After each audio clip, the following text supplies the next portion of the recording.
Hello and welcome to the Wellbeing Services South Glasgow. My name is Ros and I am going to be talking about parenthood and mental health. Becoming a new parent is a huge change and adjustment to a person's life and can often bring challenges. It changes relationships, can have an impact on finances, and day-to-day life looks very different. Therefore, it is common for many parents to struggle at this time. It can be a time of feeling isolated, overwhelmed, anxious, or low in mood. You may have anxious thoughts such as thinking you aren't good enough and compare yourself to other parents. For example, worrying about your child's development or thinking that other people are judging you can add to a downward spiral in your mood or anxiety, resulting in feeling worse.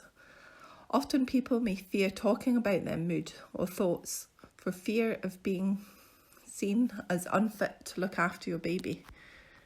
Entering parenthood is a time of learning new things, getting to know your child and learning to be a parent. It can be an opportunity to meet other parents and form new connections. This may be online if not face to face. Having a baby can bring great joys, but if you are struggling with your mood, then it may not be easy to enjoy or see the positives. It is normal to feel a lot of pressure, and parents often feel overwhelmed with too much information or feel they can't ask questions for fear of being judged. Becoming a parent brings a mixture of emotions. You may have been excited or worried, or both, about becoming a parent and meeting your new baby, but it may not be what you expected. Some people experience a strong sense of responsibility, which can feel overwhelming. If you are already a parent, you may find it more challenging than the first time round if you are now looking after a baby with the addition of a toddler or older child to look after. Often the media and books show perfect images of happy new parents, but often this is not always the reality. Postnatal anxiety and depression can affect all families from different cultures, socio-economic classes and situations. Depending on your family circumstances or upbringing, you may feel more or less able to discuss how you feel with those around you. Previous experience of mental health problems may make you more at risk. However, this may also mean that you have already developed and learned some helpful coping strategies. If you have had the additional stress, such as going through IVF, surrogacy, or using a donor, or experiencing relationship issues, this can also contribute to the possibility of developing symptoms of anxiety or depression. Some examples of issues or worries you may have may include things such as feeding, childcare, finances or housing, relationships, going back to work, or worries about your health or the health and well-being of your baby or others in your family. We will now consider mood changes in both mums and dads, partners, and non-biological parents. Having a baby can bring difficulties such as tiredness, irritability, or poor appetite, but these changes don't necessarily cause a concern. However, if symptoms are more noticeable, mothers may have the baby blues.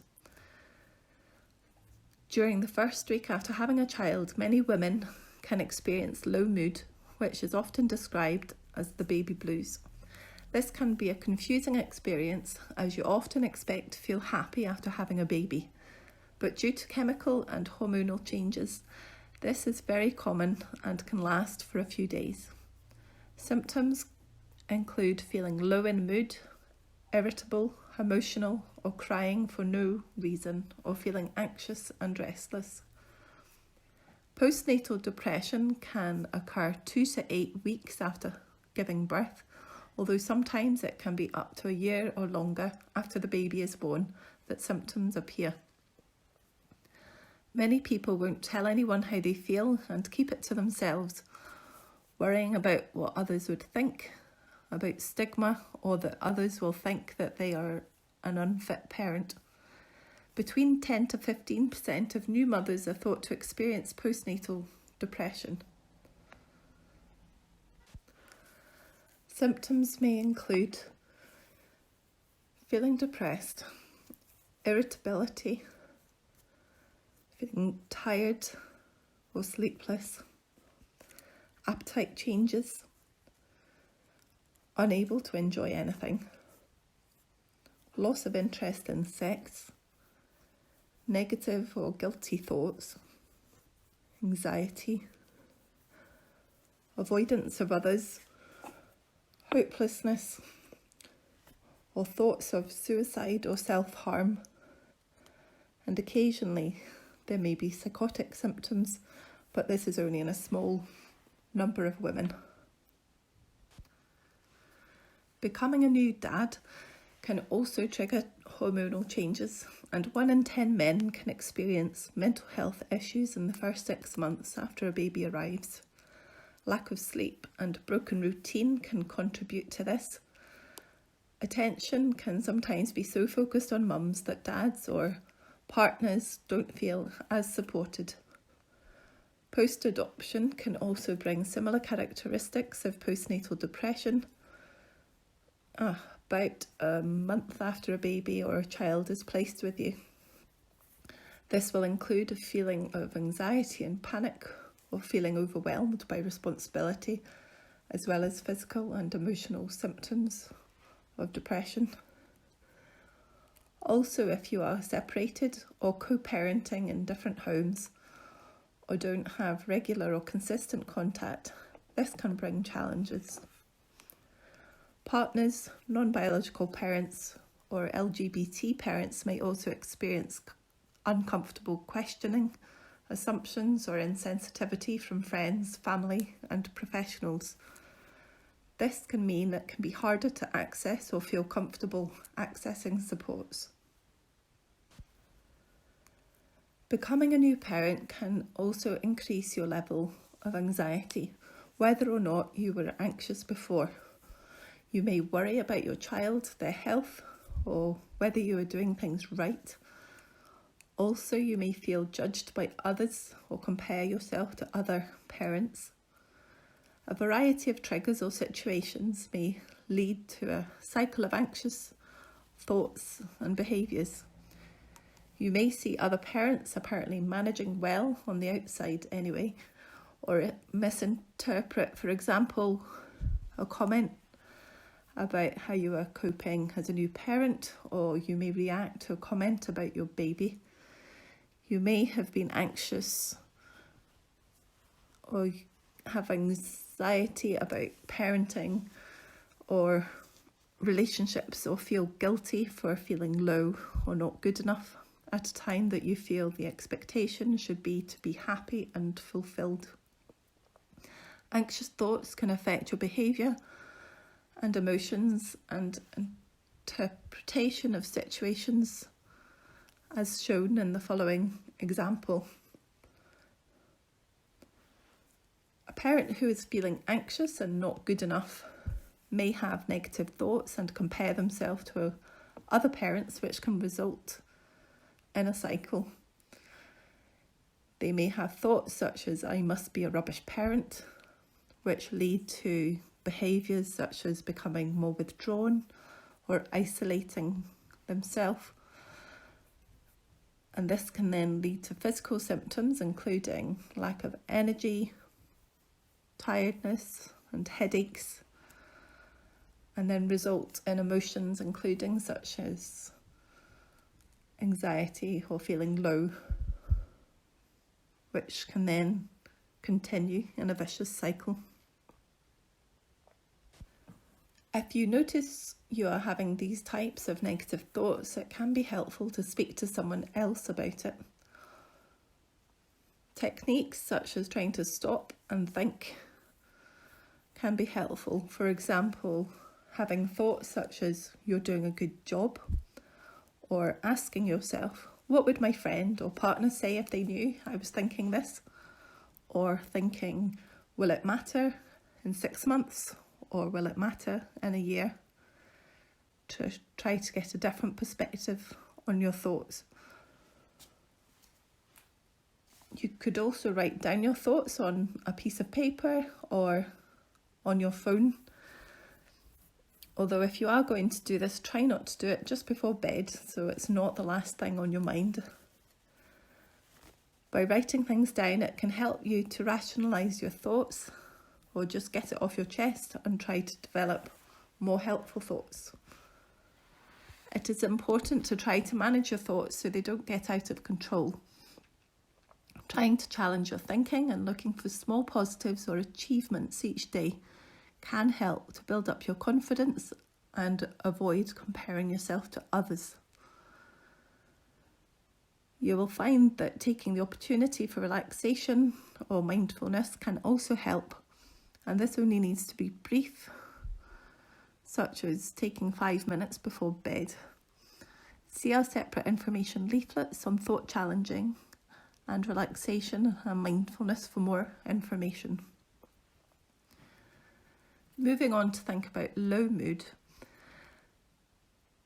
There are some things that can be helpful when experiencing low mood, including activity scheduling. When feeling low, this often impacts on what you do, and you may withdraw from activities, which can lead to a lowered sense of achievement, resulting in a cycle.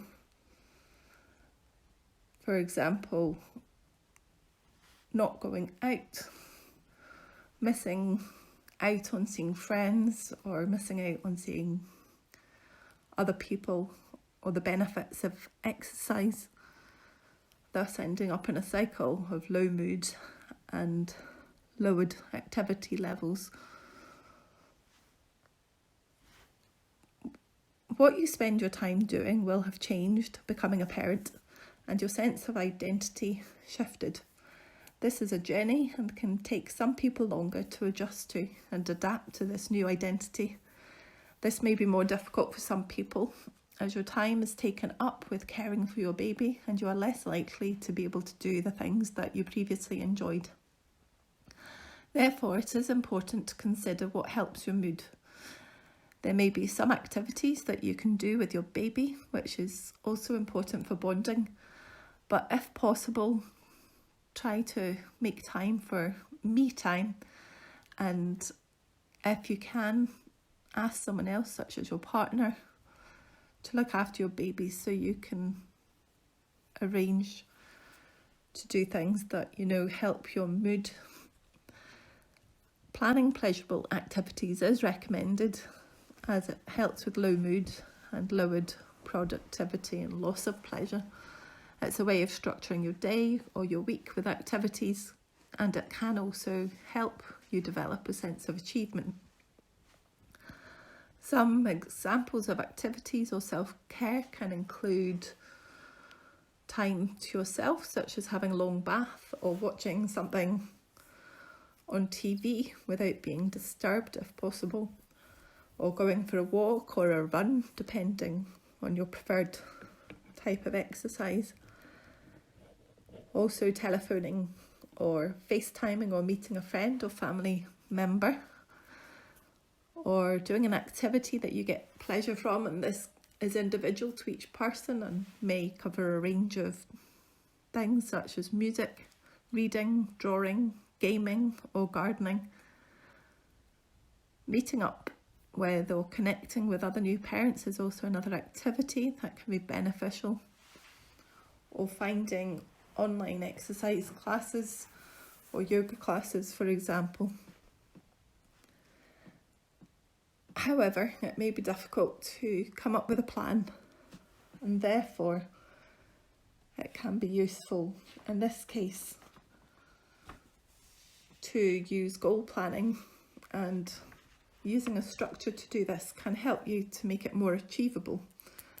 There are 6 steps to this, and the first one would be to firstly identify what it is that you have stopped doing, and then next think what is easiest to tackle first, and then decide what you're going to do.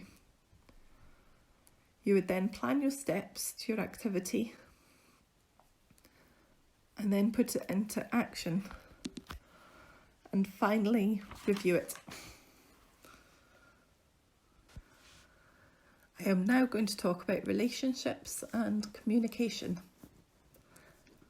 Having a baby and the associated changes can bring challenges to relationships.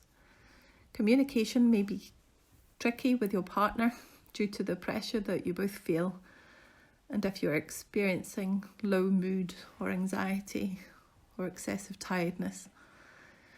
You may interpret what your partner says or does as them not caring about you or make assumptions.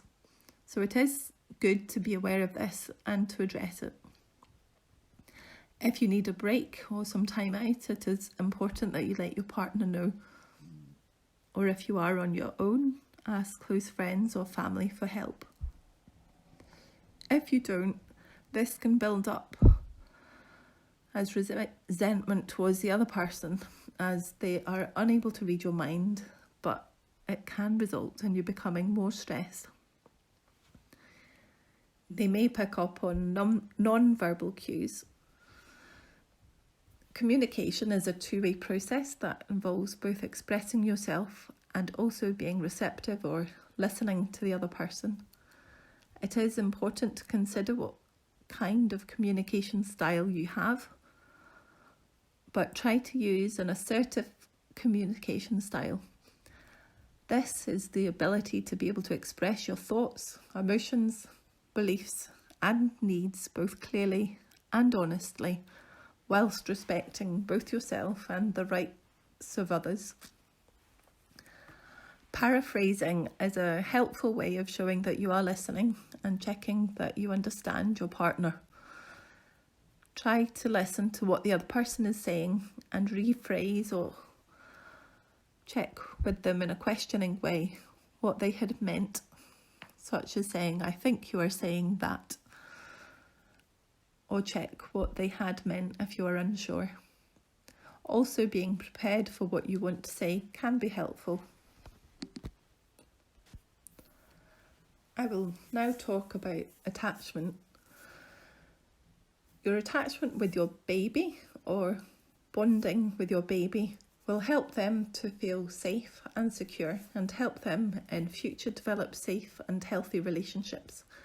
This is known as secure attachment. Spending time with your baby, getting to know them, helps this process.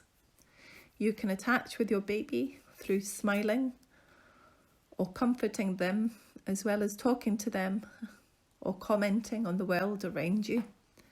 Bonding is a two-way relationship that can be more difficult if you are feeling low or anxious. However, simply talking to your baby or playing games such as peekaboo or reading baby books or telling stories can all help with bonding. Try to relax and be present when with your baby and put your worries aside and enjoy these times. If you have other children, consider how to involve them and if possible set time to have quality time with them if someone else is able to care for your baby, or when your baby is content or sleeping, or take turns with your partner. The final section is about looking after yourself, which is really important when you are a parent, both for you and for your baby. Firstly, self-care. There are many ways in which you can look after yourself. When you have a baby, you can be so focused on them and their needs that you forget to look after yourself and your needs. Your baby and family will also benefit from you taking care of yourself. There are many ways to do this, such as a balance of exercise and rest, a good diet and good sleep. Making time for yourself or planning activities is important, as discussed previously under low mood and activity scheduling. Remember to be kind to yourself and take one day at a time. When feeling stressed, relaxation has many benefits, so it's important to make it a priority, even if it's just for 5 minutes. Next, sleep can be a challenge with a newborn in the first year of having a baby, especially in the first few months. And remember, it will get better, and it is only for this short time. As your baby gets bigger, a routine, if possible, for their sleep can also help with your own sleep pattern. In the early days, if your baby is napping through the day, take the opportunity for a rest and put your feet up. If you need advice on your baby's sleep, speak to your health visitor or check the Baby Club website for tips and advice. Nighttime can be difficult if you are feeding your baby through the night, but remember, it isn't forever. Seek help from your partner if there are two of you, and try to take things in turn to spread the load. Finding what works for you is best, as not everyone has the same needs or responsibilities, and some people can manage better than others without as much sleep.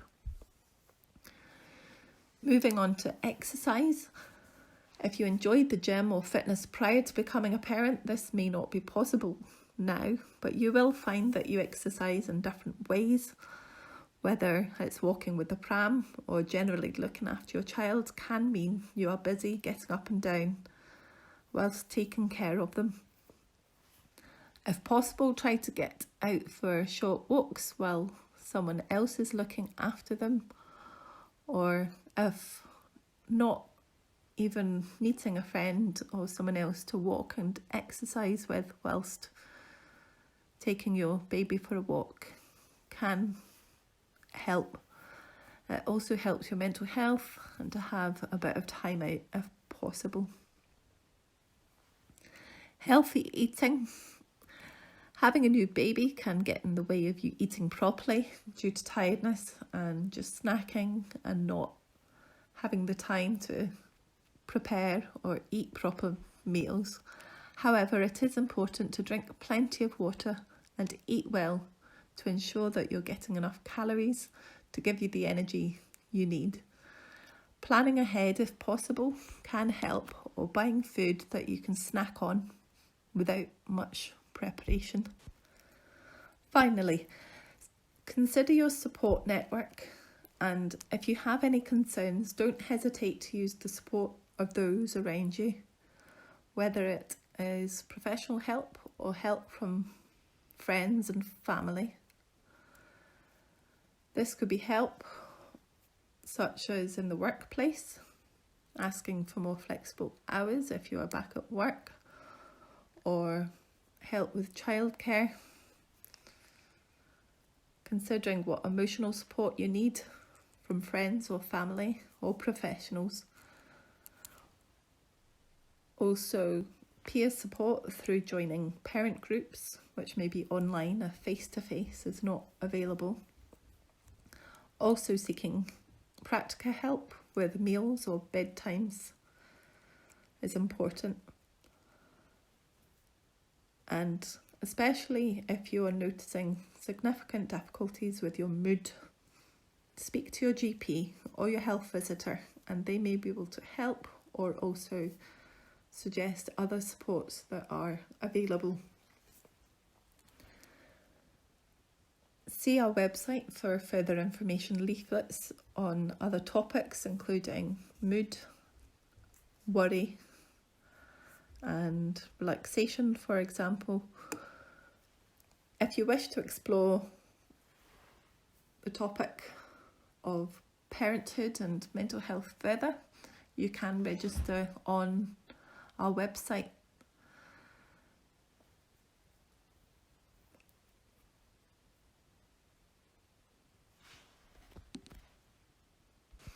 Goodbye. There are also other details on our website of resources and services, websites and useful apps. Thank you and goodbye.